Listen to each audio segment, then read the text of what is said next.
सदेव देवो भगवान् प्रतीक्षतां कलेवरं यावदिदं हिनोम्यहम् प्रसन्नः सरुणलोचलोन्नसन् मुखाम्बुजोद्यानपथश्चतुर्भुज इति मतिरुपकल्पिता वितृष्णा भगवती सा त्वत्पुण्यविभूम्नि स्वसुखमुपगते क्वचिद् विहर्तुं प्रकृतिमुपेयुषि यद्भवप्रभाः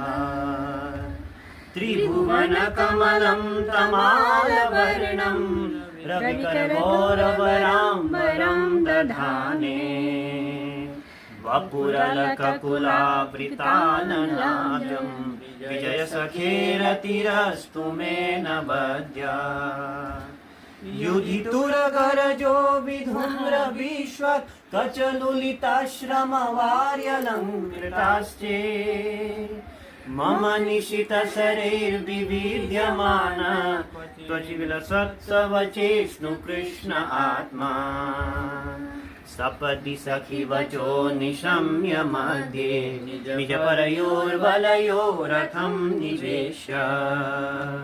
स्थितवती परसैनिकायुरक्ष्णा धृतवती पार्थ सखे रतिर्ममास्तु इति मतिरुपकल्पिता